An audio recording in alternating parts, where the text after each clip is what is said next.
Պարոն Սաֆրասյան, օրերս մարտի 5-ին Ադրբեջանի նախագահ Իլհամ Ալիևը այցով Անկարայում էր, Ռեջեփ Թայիփ Էրդողանն էլ է անդրադարձել հանդիպմանը, ասել է, որ կարևոր օրակարգային հարցեր են քննարկել, որոնց թվում է նաև հայ-ադրբեջանական խաղաղության բանակցությունները։ Վերջին շրջանում Անկարայից եւ պաշտոնական Թուրքիայից առհասարակ շատ ենք ստանում ազդակներ հայ-ադրբեջանական հարաբերությունների կարգավորման առումով, ինչ միտում ունի սա, իրապես Թուրքիան շահագրգռված է դրանով եւ եթե այո, ինչու։ Ես կարծում եմ, որ այո, Թուրքիան ներկա պահին շահագրգռված է, որ հնարավորինս արագ ստորագրվի հայ-ադրբեջանական խաղաղության պայմանագիրը եւ ինչու, որովհետեւ իմ ընկալմամբ Թուրքիայի համար հիմա առաջնային նշանակություն ունի աշխարհաքաղաքական առումով, ռազմավարական առումով Մերձավոր Արևելքը, որտեղ Թուրքիան ստացել է աննախադեպ հնարավորություն իր դիրքերը ուժեղացնելու համար եւ դա նա անում է Ամերիկայի Միացյալ Նահանգների օժանդակությամբ։ Եվ Թուրքիան լինելով իր էությամբ միջին պետություն, ինքը չի կարող մի քանի ուղղություններով ռեսուրսներ տրամադրել եւ իր այսպես ուժերը մի քանի ուղղությամբ կերարի։ Դրա համար հիմա նրա հիմնական ուշադրությունը կենտրոնը Մերձավոր Արևելքն է, Հարավային Կովկասում ես կարծում եմ Թուրքիայի ռազմավարական նպատակը ներկա փուլում հասնել այն բանի, որ այն ստատուս կվոն, որ ստեղծվել է Հարավային Կովկասում վերջին 44 օրվա պատերազմի եւ Արցախի հայաթափումից հետո դա ստանա իր փաստաթղթային ֆիքսումը, ֆիքսվի փաստաթղթային ձևով, այսինքն հայ-ադրբեջանական պայմանագրի ձևով։ Ես կարծում եմ դրանով է պայմանավորված, որ Թուրքիան ձգտում է, որ հնարավորինս արագ ստորագրվի հայ-ադրբեջանական պայմանագիր։ Ես կարծում եմ, որ Ադրբեջանը ներկա պահին մեծ ընդհանրապես շահագրգռվածություն չունի, որ ստորագրվի հայ-ադրբեջանական խաղաղության պայմանագիրը, ինչու, որովհետև նրա համար կարևորը ոչ թե բուն պայմանագիրն է, այլ Հայաստանից հնարավորինս ճնշման միջոցով զիջումներ կորզելն է։ Դրա համար նա ձգձգում է պայմանագրի ստորագրումը, փորձում է ճնշում գործադրել Հայաստանի վրա, ինչ որ նոր զիջումներ ստանալ։ Այսինքն մենք այստեղ տեսնում ենք տեսադաշտի տարբերություն Թուրքիայի եւ Ադրբեջանի միջեւ։ Թուրքիայի տեսադաշտը ավելի ռազմավարական է, իսկ Ադրբեջանին ավելի մարտավարական։ Սա է իմ կարծիքով իրողությունը ներկայումս։ Թուրքիան այդ հարցում կարող է օգնել, ինչպես իրենք են անվանում, իրենց փոքր եղբորը Ադրբեջանին եւ անձամբ Իլհամ Ալիևին կարող են համոզել եւ բերել կառուցողական դաշտ, որ վերջինս գնա խաղաղության պայմանագրի ստորագրման։ Դուք դրա հնարավորությունները տեսնում եք։ Տեսեք, ես կարծում եմ, որ երբ որ տեղի են ունենում հանդիպումներ բարձր մակարդակով թուրք-ադրբեջանական, այդ հարցը թուրքական կողմը բարձրացնում է եւ դա բարձրացնում է նաեւ հաշվի առնելով այն աշխարհաքաղաքական նոր երևույթները, որ հիմա մենք ձեզ հետ քննարկեցինք, բայց մյուս կողմից ես չեմ կարծում, որ Թուրքիան լուրջ ճնշում գործադրի Ադրբեջանի վրա այս խնդրի հետ կապված։ Վերջիվերջո ինքը Էրդողանն է հայտարարել, որ մեզ համար ընդունելի է Ադրբեջանի դիրքորոշումը, ինչ էլ որ նա լինի Հայաստանի հետ բանակցությունների բնագավառում։ Այսինքն, եթե իմի բերեմ, այո, ես համոզված եմ Թուրքիան այսպես այդ հարցը բարձրացնում է, փորձում է համոզել Ադրբեջանին, որ իսկապես հիմա լավ պահն է, որ պետք է Հայաստանի հետ համաձայնագի պայմանագիր ստորագրվի, բայց լուրջ ճնշում Թուրքիայի կողմից ես չեմ ակնկալում, որ լինի։ Այսինքն, եթե իր համար կարևոր է այդ խաղաղությունը, ինչու է այս պարագայում չի գնում ճնշումների Ադրբեջանը։ Տեսեք, ճնշման, եթե Թուրքիան իսկապես շատ մեծ խնդիր իր առջև դնի, որին պետք է հասնի ճնշում գործադրելով Ադրբեջանի վրա, նա կգնա դրան։ Բայց սա Թուրքիայի համար այո, կարևոր խնդիր է, բայց ելի եմ կրկնում, Հարավային Կովկասը որպես այդպիսին հիմա Թուրքիայի համար կարևոր նշանակություն չունի այնպես, ինչպես մի քանի տարի առաջ էր։ Հիմա Հարավային Կովկասում Թուրքիան ուզում է կոնսերվացնել այս իրադրությունը։ Հիմնականում նա Մերձավոր Արևելքով է զբաղված, ուրիշ ավելի այսպես իր համար կարևոր խնդիրներով միջնորդական առաքելություն է փորձում ստանձնել Էրդողանը ռուս-ուկրաինական հակամարտությունում, այնպես որ Հարավային Կովկասը նրա համար մեծ նշանակություն չունի, այնպիսի մեծ, ինչպես առաջ է։ Դրա համար նա մեծ ռեսուրս Ադրբեջանի ճնշման համար չի կիրառի։ Պարոն Սաֆարյան, եթե ես սխալվեմ, իհարկե ինձ կուղեք, բայց սովորաբար Թուրքիան այնտեղ է, որտեղ Ռուսաստանի շահերը կամ դիրքերը թուլանում են, օրինակ նույն Սիրիայում մենք տեսնում ենք ինչ իրավիճակ է, այսինքն այնտեղ Ռուսաստանի ուժերի նվազեցման պայմաններում Թուրքիան փորձում է իր ուժերը վերականգնել եւ պայքարը հենց ավելի շատ արտաքին խաղացողների միջև է։ Այստեղ էլ կարծես թե հարավային Կովկասում Ռուսաստանի դերը նվազել է, այսպես ասած, Թուրքիան չի կարող այդ իրողությունից օգտվելով Ադրբեջանին ստիպել գնալ խաղաղության կամ ինքը հենց անձամբ հարաբերություններ կարգավորի Հայաստանի հետ։ Այսինքն այստեղ էլ պայմաններ են ստեղծվել։ Այո, պայմաններ ստեղծվել են, բայց թուրքական դիվանագիտությունը իմ ընկալմամբ շատ պրագմատիկ դիվանագիտություն է։ Նա հասկանում է, որ եթե ինքը մերձավոր արևելքով էսպես մեծ խաղ սկսել, իսկապես մեծ խաղ է դա Թուրքիայի համար։ Եթե ինքը դա է անում, հիմա հարավային Կովկասում մտնել էլի ինչ-որ խաղերի մեջ Ռուսաստանի հետ առևտուր անել, իր համար սա կլինի չափից ավելի մեծ, իր գլխից վերև ավելի պետք է ինքը թռնի, հասկանում եք, չի գնա ինքը դրանի։ Այո, Թուրքիայի համար կարևոր է, որ հարավային Կովկասը դառնա իր ազդեցության ոլորտ, որ այստեղից դուրս մղի Ռուսաստանին։ Բայց դա ես կարծում եմ նրանք թողել են ապագային։ Հիմա նրանք այս ստացել են այս նոր ստատուս կվոն, որտեղ իրենց դիրքերը ավելի ուժեղ են եւ դրանով են բավարարվում։ Շատ պրագմատիկ դիվանագիտություն է սա։ Թուրքիայի դիրքերը մեր տարածաշրջանում իհարկե ուժեղացրեց, Ռուսաստանին թուլացրեց։ Բայց սա ես համոզված եմ Թուրքիայի համար այսպես միջանկյալ մի իրավիճակ է։ Միջանկյալ իրավիճակ է, հիմա սրանով իրենք ուզում են գոհանալ, ֆիքսեն այս իրավիճակը, հիմնական զբաղվեն մերձավոր արևելքով։ Երբ կվերադառնան հարավային Կովկաս, այսինքն երբ կգան այդ հարցերով զբաղվելու։ Շատ բարդ հարց եք տալիս, դա աշխարհաքաղաքական այն նոր վերադասավորումներից է կախված, որոնք հիմա աշխարհում տեղի են ունենում։ Ես կարծում եմ, որ այս նոր աշխարհակարգը, որ հիմա ստեղծվում է,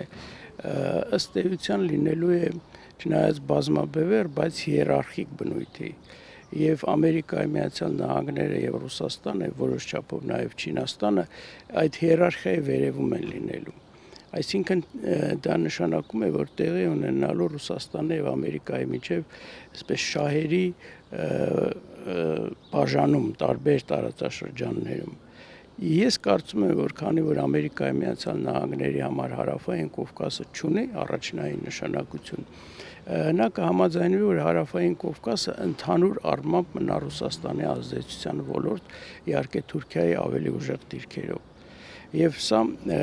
կարծում եմ, որ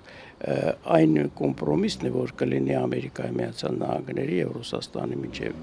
եւ դա կբերի իրադրության հարավային Կովկասում կոնսերվացման, այն ձևի, ինչպես հիմա կա, չեն ձգտի նրանք հարաբերությունները սրել հարավային Կովկասի համար։ Իսկ քանի որ Թուրքիան էլ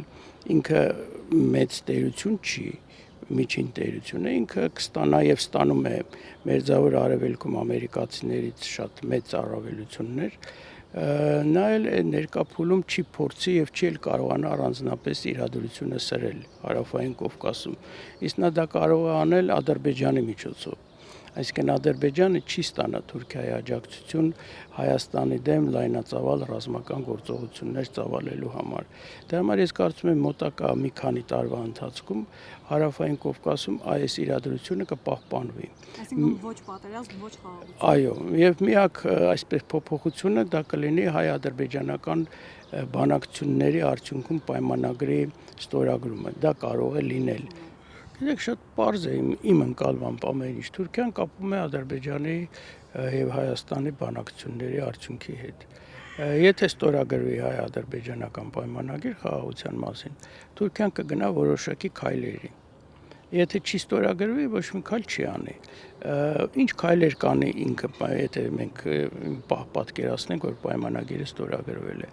Ես կարծում եմ, որ Թուրքիան չի գնա Հայաստանի հետ հարաբերությունների կարգավորման, այսպես 100%-ով կարգավորման, ոչ։ Ինքը որոշակի քայլեր կձեռնարկի կարգավորման ուղղությամբ,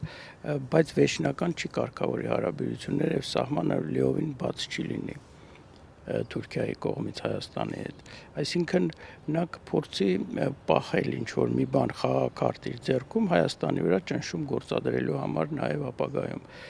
Ինչ քայլերի կգնա Թուրքիան հարաբերությունների կարգավորման առումով։ Ես կարծում եմ այն, որ արդեն կան պայմանավորվածություն, ասենք օրինակ երրորդ երկրների համար սահմանը որ բաց լինի։ Նման այդպես քայլեր Թուրքիան կկիրառի Հայաստանի հետ հարաբերությունների կարգավորման առումով։ Այսինքն մի կողմից ցույց կտա, որ ինքը այսպես ձգտում է հարաբերությունները կարգավորել, իսկ Ամերիկայի համար դա բավական կարևոր է, որտեղ ամերիկացիները անընդհատ Թուրքիային այդ հորդորում են Հայաստանի հետ հարաբերությունները կարգավորել, աշխարհին ցույց կտա, բայց իրականում իր ձեռքում կպահի ինչ-որ հնարավորություններ Հայաստանի վրա ճնշում գործադրելու համար հետագայում։ Թուրքիայի համար տնտեսական առումով Հայաստանը հետաքրքրություն չի ներկայացնում, փոքր շուկա է եւ այլն։ Թուրքիային հետաքրքիր է Հայաստանի հետ հարաբերությունները կարգավորել իր իմիջի տեսակետից, Ամերիկային ցույց տալու համար, որ ինքը Հայաստանի հետ ուզում է հարաբերությունները կարգավորել եւ այլն։ Հայաստանի համար դա կարևոր է տնտեսական առումով, որովհետեւ որքան որ ես կարող եմ դատել մասնագետ չլինելով այդ բնագավառում, բայց բազմաթիվ քննարկումների մասնակցելով ինձ մոտ ձևավորվել է այն տեսակետը, այն մոտեցումը, որ տնտեսական առումով Հայաստանի համար ավելի ձեռնտու կլինի, որ սահմանը բաց լինի, բայց նաև դա իր հետ կբերի ռիսկեր։ Պետք է կարողանալ ռիսկերը կառավարել եւ օգտվել սահմանը բաց լինելու հնարավորությունից մեր տնտեսությունը ավելի աշխարհին բացելու համար։ Ես կարծում եմ թուրքական դիվանագիտությունը ավելի այսպես իրատես է, փորձառու է, նա միանգամից ամեն ինչ չի ուզի ներկա պայմաններում։ Այս ձեզ որ ասեցի, Թուրքիան, եթե մի պահ պատկերացնենք, որ ստորագրվում է հայ-ադրբեջանական պայմանագիր, Թուրքիան որոշակի քայլեր կձեռնարկի հարաբերությունները կարգավորելու առումով, այն երրորդ երկրի հետ կապված, բայց լիովին սահմանը չի բացի։ Եվ դա կպահի որպես խաղաքարտ Հայաստանի վրա ճնշում գործադրելու համար։ Թուրքիան ունի ժամանակ։ Ինչու, որովհետև ըստ իրենց տրանսպորտի նախարարի հայտարարության միայն 2029 թվականին կավարտվի մի երկաթգծի կառուցում, որը պետք է կապի Նախճեվանի երկաթգիծը թուրքական երկաթգծերի համակարգի հետ։ Հիմա շինարարությունները ընթանում են, նոր են սկսել։ Եվ այդ 240 կիլոմետրը բավական մեծ է, ծախսատար է, այնտեղ թունելներ, կամուրջներ պետք է կառուցեն։ Դրա համար այս պահին Թուրքիայի համար դա կարևոր չի։ Դա Ադրբեջանի համար է կարևոր։ Թուրքիան ունի ժամանակ։ Այդ ժամանակը ինքը կօգտագործի այն խաղաքարտերը, որ ես ասեցի, ինքը ուզում է ունենալ իր ձեռքում։ Այդ դրանք օգտագործելով Հայաստանի վրա ճնշում գործադրելու համար, որ ստանա Նախճեվանի կներեք, որ Զանգեզուրի միջանցք կստանա այնպես, ինչպես ինքն է ցանկանում։ Եվ պարոն Սարգսյան, նաև խորհրդարանական ընդդիմությունը եւ որոշ շրջանակներ պարբերաբար մեղադրում են օրվա իշխանություններին հենց դրա համար, որ գնում են Թուրքիայի հետ հարաբերությունների կարգավորման։ Այսինքն ասում են, որ դա մեզ ոչ մի լավ տեղ չի տանելու, ավելին մենք տարածաշրջանից եւ Հայաստանից քշում ենք ռուսներին, բերում ենք, այսպես եթե բառացի ասեմ, թուրքերին։ Կա արդյոք այդ միտումը եւ արդյոք բացասաբար պետք է դիտարկել հայ-թուրքական հարաբերությունների կարգավորումը եւ այս ուղենիշը։ Գիտեք, առաջինը, որ ես ուզում եմ նշեմ, հայ-թուրքական հարաբերությունների կարգավորումը եղել է Հայաստանում գոյություն ունեցած բոլոր իշխանությունների կարևոր նպատակներից մեկը։ Եվ այդ ուղղությամբ ջանքեր են գործադրվել բոլոր իշխանությունների կողմից։ Հենց առաջին օրվանից Հայաստանի Հանրապետության գոյության, այսինքն խոսքը գնում է ոչ թե բարիդրացիական հարաբերությունների, բարեկամական հարաբերությունների, այլ նորմալ հարաբերությունների մասին։ Եվ դա Հայաստանին օգտակար է, որտեղ մեկուսացումից դուրս է բերում որոշ չափով։ Եվ դա, գիտեք, Ռուսաստանն էլ շատ լավ դա անցալում է։ Եվ դա Ռուսաստանի համար էլ է ձեռնտու, ոչ միայն Ռուսաստանի, այլ ԵԱՏՄ-ի համար, որտեղ չմոռանանք, որ Հայաստանը ԵԱՏՄ-ի անդամ է, եւ ԵԱՏՄ-ն հնարավորություն է ստանում սահման ունենալ Թուրքիայի հետ այդպիսով։ Այսինքն Ռուսաստանը այդ իմաստով չի խոչընդոտել։ Բացարձակ, գիտեք, Ռուսաստանից մի քանի անգամ առաջարկներ են եղել, որքան ես կարող եմ հիմա հիշել, իրենք միջնորդի դեր ստանձնեն հայ-թուրքական հարաբերությունների կարգավորման ուղղությամբ։ Դա Ռուսաստանին իհարկե նա շատ ավելի իրական է իրադրությունը դիտարկում։